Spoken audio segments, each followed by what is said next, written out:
जय हिंद। आज एक गाड़ी का स्टार्ट करता हूँ वीडियो। देख सकते हैं ये XUV 300 या 300 बोल सकते हैं। ये गाड़ी मेरे पास चल करके आई है, नोएडा से लगभग चल गई है 1 लाख प्लस। बहुत अच्छी कंडीशन की गाड़ी है, लेकिन जो सर्विस होना चाहिए 1 लाख किलोमीटर पे जो इस चीज़ की ज़रूरत थी वो काम करना है। तो हमारे प्रदीप भाई नोएडा से आए हुए हैं, जो इन्होंने वीडियो देखा है और देखने के बाद लगभग 15-20 दिन हो गया होगा, आज 1 महीना हो गया। उसके बाद गाड़ी का नंबर लगा है और मैं बता रहा हूँ, पहले सर के साथ मैंने बैठ करके गाड़ी को ड्राइव किया है।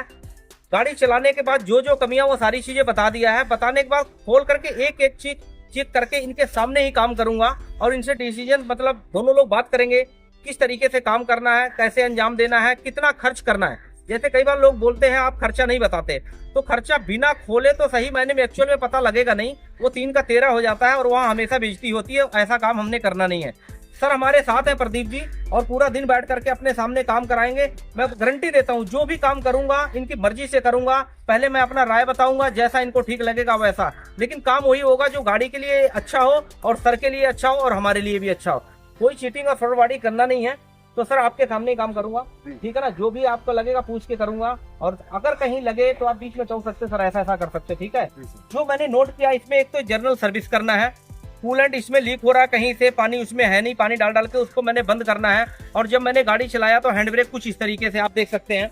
पहला इसका ब्रेक पैड यहाँ से तो बिल्कुल खत्म पड़ा हुआ है, निकाल के भी दिखाऊंगा। तो ये खोलने के बाद पता चला, ठीक है। इसी तरीके से सेम हैंड ब्रेक जब देखेंगे इस तरफ से पेसा के ब्रेक पैड वाली है, लेकिन ये ना इतने ऊपर नहीं जाना चाहिए। 1 2 3 बहुत ऊपर जा रहा है। इसको भी मैं 0 पे करके दूंगा। और जब मैं गाड़ी चलाया तो गाड़ी बैबलिंग कर रही थी बहुत ज्यादा। देख सकते हैं टायरों की कंडीशन किस तरीके से है, बिल्कुल खत्म पड़ा हुआ है। तो इसमें क्या होता है, हाई स्पीड में चलने में ना गाड़ी अनबैलेंस होती है और कहीं कीचड़ में फंस जाए तो स्लिप करने लग जाती है, पावर इसमें बन नहीं पाता और गाड़ी वहीं घूम जाती है। इन सब चीजों को देखते हुए आगे मैंने गाड़ी खोलना चालू किया। आप देख सकते हैं किस तरीके से गाड़ी खुल रही है, मतलब टोटल A to Z खोल रहा हूँ। इसमें कूलेंट की जगह पे ये निकला है पानी। ये इसलिए है कि इसमें ना कहीं लीकेज है। तो जब लीकेज पॉइंट हो जाता है तो उसमें क्या होता है, डायरेक्ट कूलेंट डालने का तो फायदा है नहीं। तो सर को इतना समझ है, नॉलेज है, इन्होंने गाड़ी गर्म ना हो जाए इसको लेकर के पानी डालते रहे और चलाते रहे। जाहिर सी बात है 1 महीना पहले मुझे बताया, टाइम लग गया, पर कोई नहीं, देर हुआ पर दुरुस्त होगा और बढ़िया होगा, शानदार होगा और जबरदस्त होगा। तो उसी के अकॉर्डिंग मैं हर एक चीज खोल रहा हूँ और खोलने के बाद एक एक चीज पॉइंट टू पॉइंट दिखाता चला जाऊंगा कि कहां से लीकेज है उसको बंद कर दें। मतलब 1 लाख किलोमीटर चली है, आगे 1 लाख किलोमीटर के लिए मैं इस गाड़ी को तैयार करने जा रहा हूँ। किस तरीके से करूंगा, कैसे करूंगा, वो हर चीज बताता हूँ और आपको दिखाता हूँ। आप देखते जाइए मैं करता जा रहा हूँ।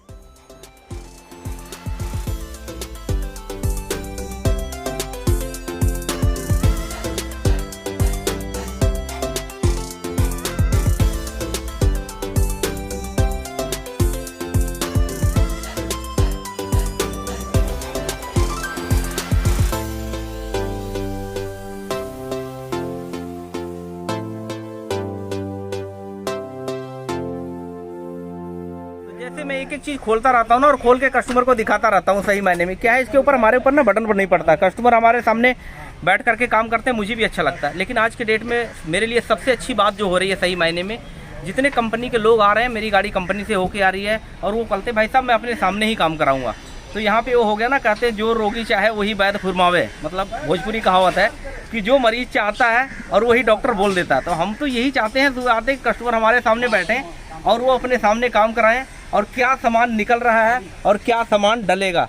जब ये चीज़ें होती हैं ना तो हमारा बटन कम हो जाता है और काम करने में सही मायने में मज़ा आता है। इसी तरीके से एक चीज़ चेक करूँगा और दिखा करके पूछ करके कहा। अब इसमें अगर वो बोलेंगे चला दो तो कहाँ से चलेगा खुद ही पता है। तो ऐसे करके काम को अंजाम दे रहा हूँ और इसीलिए लोग दूर से आ रहे हैं और यही चीज़ वीडियो में देख रहे हैं। सबसे पहले उन्होंने यही बोला है, आप एक चीज़ दिखाते हो पूछते हो बढ़िया। तो हमने बोला जब ये चीज़ें अच्छा तो उसी को क्यों ना करें। अब आगे चलते हैं, एक एक चीज़ खोलते हैं, उसको भी आगे काम बढ़ाते हैं।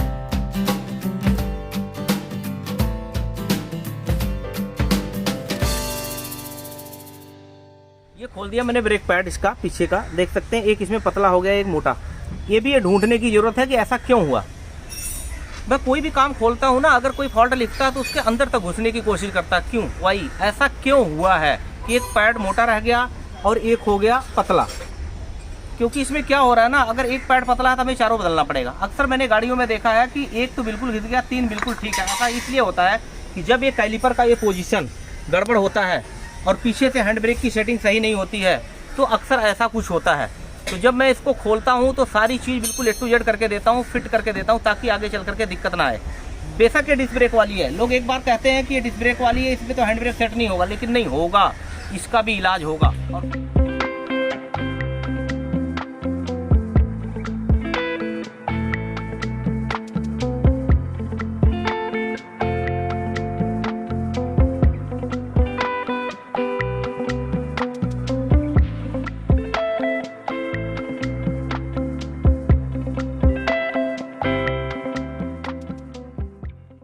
खोलने के बाद कैसे कैसे क्या चीज़ें निकलती हैं, देखिए ये चीज़ें हैं, पूरा मिट्टी निकल रही है। अब इसको ना ऊपर से धुलाई नहीं करना, इसमें रेडिएटर फ्लैश काम नहीं करेगा सही मायने में। कहते हैं ना कैंसर हो गया तो टेबलेट खिलाने से कुछ नहीं होने वाला, जब तक उसका पूरा तरीके से इलाज नहीं होगा। ये अंदर का क्लीन करने के लिए पूरा ऊपर की टंकी खुलेगी और कंप्लीट बढ़िया तरीके से क्लीन होकर के फिर फिट होगा। उसके बाद ये फिट होगा, पानी डाल के फ्लैशिंग करके, तब उसके बाद जाकर के इसका तो कूलेंट डलेगा। इसी की वजह से पाइपें फटती हैं, जगह जगह से लीक होता है और दिक्कत करती है। तो गर्मी आने से पहले अगर ये सारी चीज़ें तैयारी कर लेंगे तो गर्मियों में कहीं में बोल्ट खोल करके खड़े रहने की जरूरत नहीं पड़ेगी। जनरल सर्विस में ये सारी चीज़ें चेक की जाती है और इसको एक एक चीज़ चेक कर रहा हूँ और इसी हिसाब से कर रहा हूँ।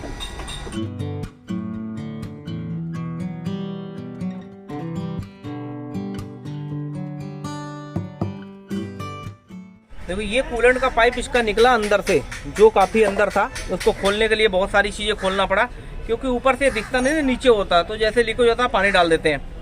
तो हमारे पास जब गाड़ियाँ आती दूर से, हम स्पेशली बोलते हैं टाइम लेकर के आना, क्योंकि कई बार छोटी सी चीज़ होती है ना, उसके लिए बहुत ज़्यादा टाइम लगाना पड़ता है। जैसे ये है, तो ये पाइप यहाँ से निकलता गया, लेकिन बहुत नीचे देखना उस ताजी अंदर घुसे हुए और काफ़ी नीचे से सारा सिस्टम खोलने के बाद तब ये पाइप कहीं चेंज हो रहा है। अब ऐसी पाइपें जितनी भी होंगी वो चेंज करके फिर इसका रेडिएटर क्लीन करके फ्लैश करके फिर उसके अंदर कूलेंट डालूंगा। ये चीज़ें बहुत ज़रूरी, क्योंकि आगे गर्मी में ना ये प्रॉब्लम कर देगा, तो उसी से इंजन सीज मारता है। तो इन चीज़ों को बहुत ध्यान रखना चाहिए, पाइप कोई लीक नहीं होना चाहिए।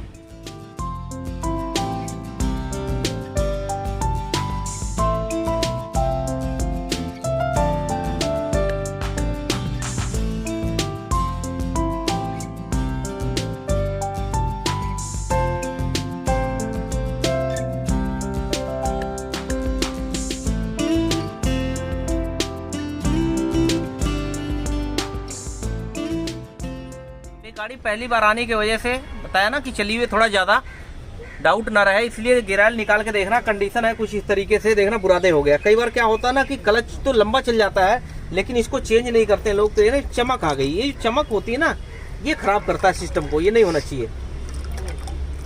तो 40,000 किलोमीटर पे 50,000 किलोमीटर पे अगर गिरायल को चेंज कर देंगे तो गियर बक्सा हमेशा सेफ रहता है। इस चीज़ को भी थोड़ा ध्यान रखना होता है।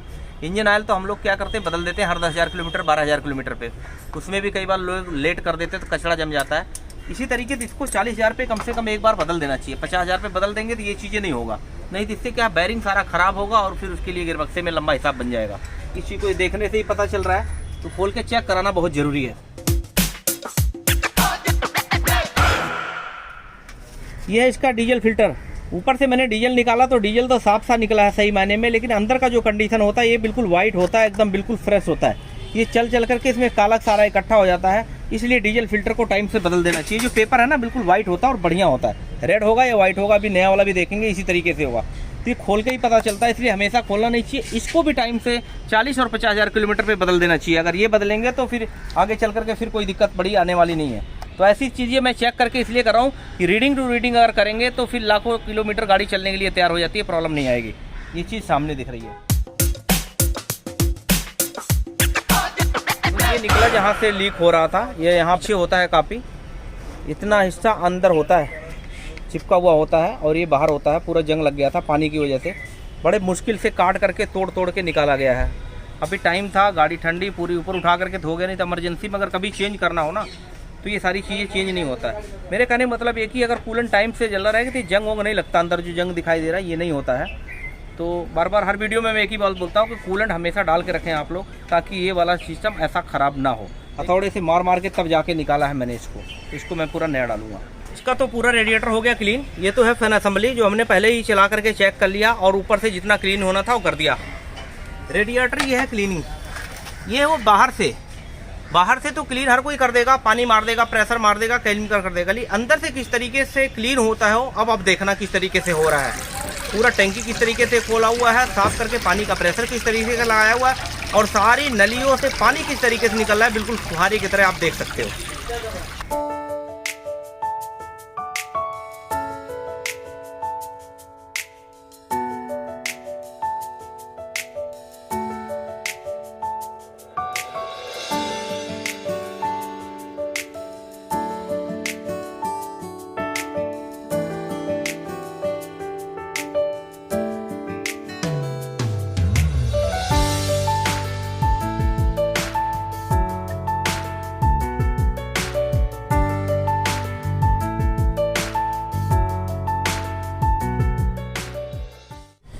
देखो कितना फ़र्क है इसमें उसमें, ये यहाँ पे फूलता गया और इस तरीके से हो गया, यहीं से लीकेज चालू हो गया था। अब इसकी जगह ये डल गया, बिल्कुल ओरिजिनल पाइप है जो प्रॉपर फिटिंग आएगा और उसके बाद सेटिंग हो जाएगा, यहाँ पेस्टिंग लगेगा, लीकेज यहाँ से बंद हो जाएगा। है तो बड़ी छोटी सी लेकिन काफ़ी ना अंदर होता है, इसको खोलने में बहुत दिक्कत होती है। मान लो इमरजेंसी में रास्ते में कहीं जा रहे हो, ज़्यादा लीकेज हो गया, फिर वहाँ खोलना पड़ गया तो गाड़ी को ठंडी करो, फिर एक दिन तो वहीं लग जाता है उठाने करने में। तो ये सारी चीज़ें का टाइम से हो जाता ना, सर्विस में जब आता है तो ये सारी चीज़ें बहुत ध्यान देने वाली चीज़ें होती हैं कि इससे फिर आगे चल के किसी को प्रॉब्लम ना आए। तो इसलिए इसको पहले ही चेक करना चाहिए लीकेज पॉइंट कहाँ से आया। इसको तो हम नहीं डाल रहे हैं, माउंटिंग हमने नया डाल ही दिया, इसका बेस बिल्कुल बढ़िया हो गया।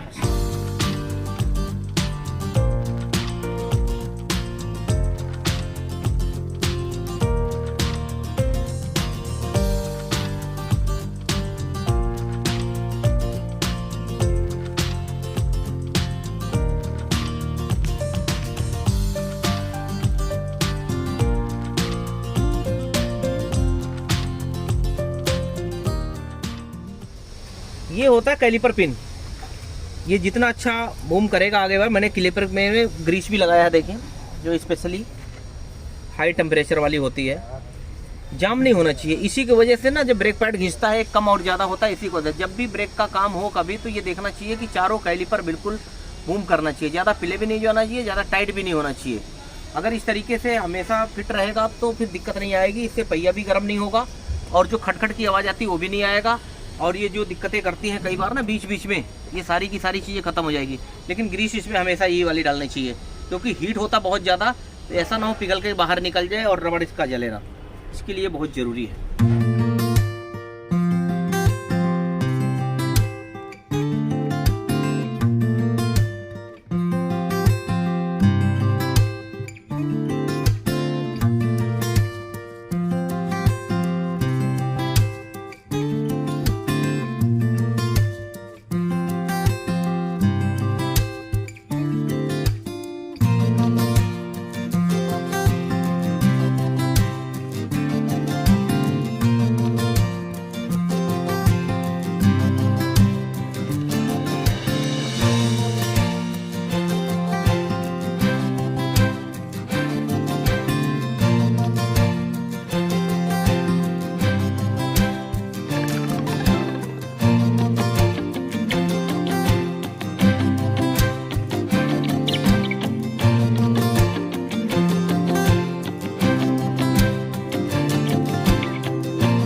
लगभग 90% गाड़ी अपनी कंप्लीट हो गई है, जिसमें आप देख सकते हैं सबसे पहले मैंने ये निकाला इंजन ऑयल, ये मैंने निकाल दिया पुराना।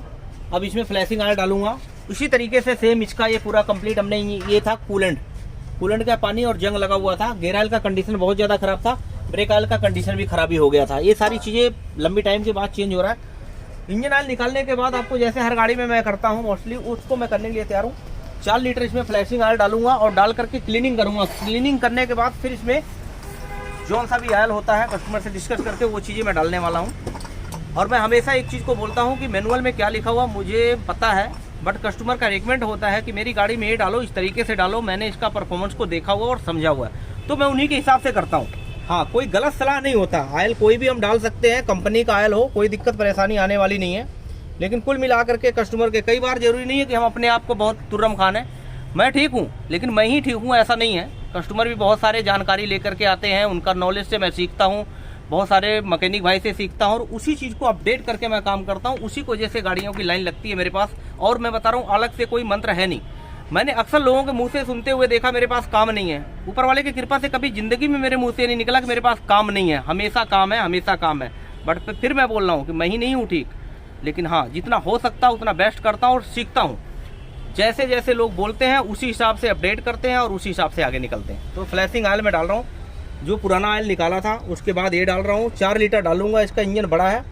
फिर स्टार्ट करके रखूँगा इसको 5 मिनट, निकालूंगा, फिर उसके बाद नया ऑयल डालता हूँ।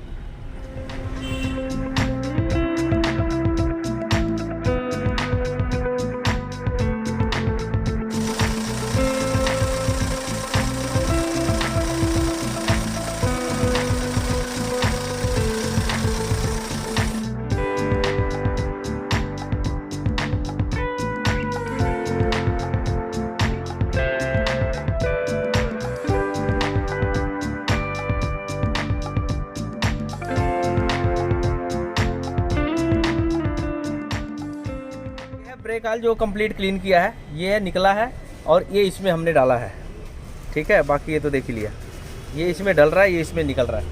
पहली बार चेंज हो रहा है।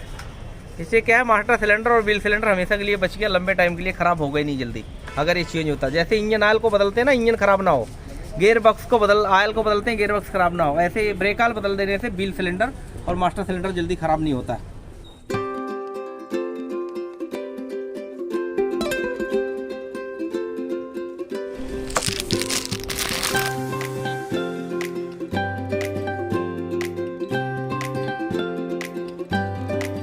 मैंने दिखाया था सबसे पहला ये ऑयल है, दूसरा ऑयल ये फ्लैशिंग ऑयल जो मैंने 4 लीटर डाल करके फ्लैश किया है, और तीसरा ऑयल जो मैं डालने जा रहा हूँ आपको दिखाता हूँ। देखिए इसके मैनुअल में जो लिखा हुआ ना 15W40 लिखा हुआ मैंने पढ़ा हुआ है, लेकिन सही मायने में ये तेल उससे ज़्यादा बेस्ट है। तो कस्टमर के हिसाब से और डिस्कस करके ही डाला जा रहा है। वैसे डालने वाले तो ये भी डालते हैं जो बड़ी गाड़ी में डालता हूँ, लेकिन सही मायने में इसीलिए कहता हूँ ना, मैनुअल के हिसाब से हमें मालूम है क्या क्या चीज़ करना, कैसे करना, लेकिन गाड़ी को देखते हुए, कस्टमर को देखते हुए और सिस्टम को देखते हुए हमें उस काम को करना पड़ता है। तो ये तेल मैं इसमें डाल रहा हूँ, जो इसके लिए नुकसान तो नहीं है बल्कि फ़ायदा ही होगा।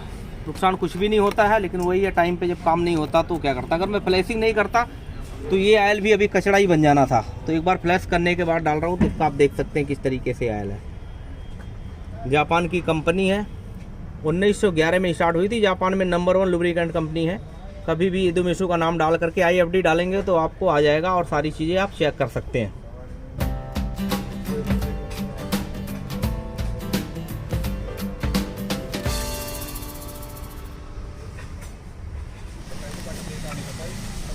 साढ़े 3 मैंने पहले डाल दिया है, 2.5 लीटर इसमें मैं और डालूंगा।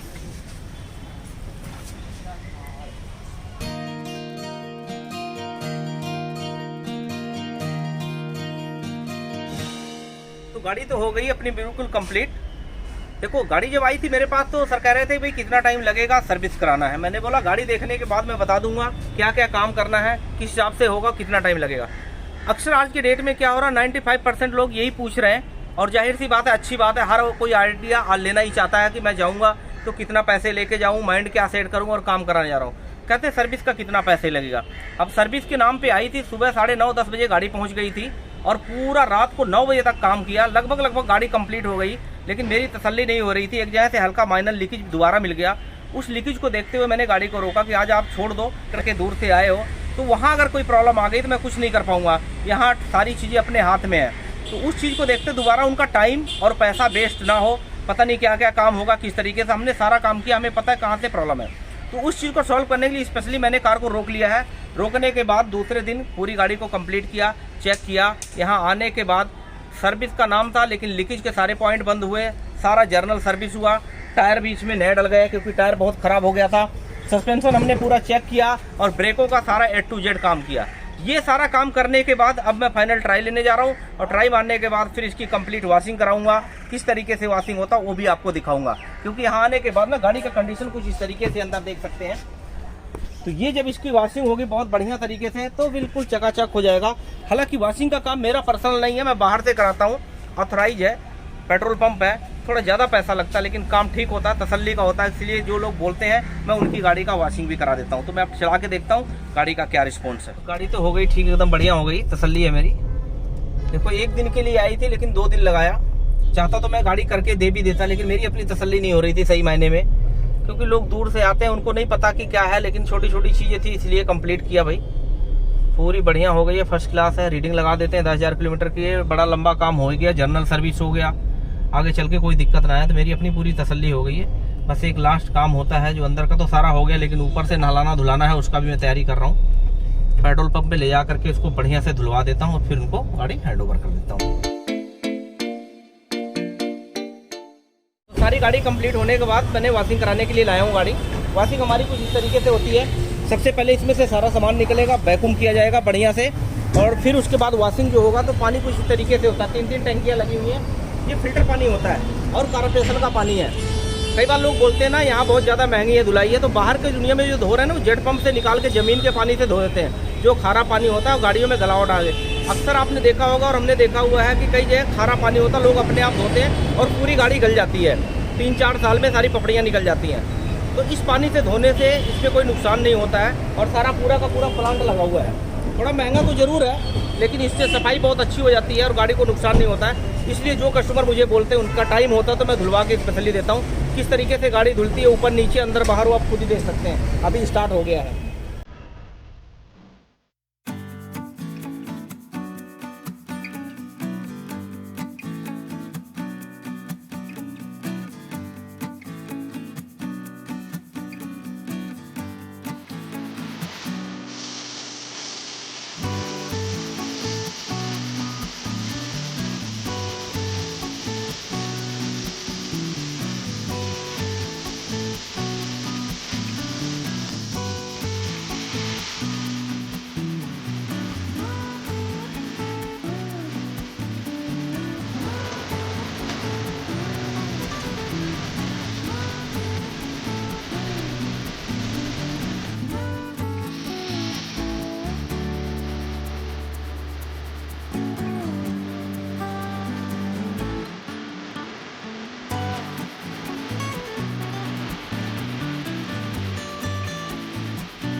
तो ठीक है जी, हो गया काम पूरा, गाड़ी फाइनल हो गई। जिस तरीके से देखा आपने, हमारे प्रदीप सर जो आए थे, बड़ा भरोसा करके आए थे, सही मायने में विश्वास करके आए थे, वीडियो देख करके।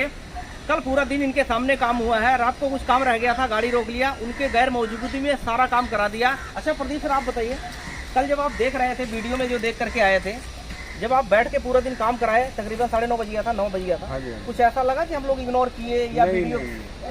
मैंने ऐसी सर्विस हमने अब तक देखी नहीं है। जैसे एजेंसी में हम जाते हैं, वो लोग क्या करते हैं, ऑयल फिल्टर चेंज कर दिया, फ्यूल फिल्टर चेंज कर दिया, ऊपर से अपना डाल दिया। आपने बोनट से लेके गाड़ी का साइलेंसर तक खोल के और हर चीज़ एक एक, मतलब हर चीज़ एक एक पार्ट चेक किया आपने। मैंने ऐसी सर्विस आज तक देखी नहीं है। देखो सर, पता कि ये मैं नहीं बोल रहा हूँ, ये प्रदीप सर खुद बोल रहे हैं अपने मुंह से। जो इन्होंने देखा वही बता पा रहे हैं। इनको पता ना, बोनट खोला तो कॉल टॉप खोला तो सफाई किया। कहने मतलब जो देखता आदमी ना, वो बोलने में बड़ा आसान होता है, उसमें कोई दिक्कत नहीं होती है। और सही मायने में सबसे बड़ी चीज़ होता है भरोसा।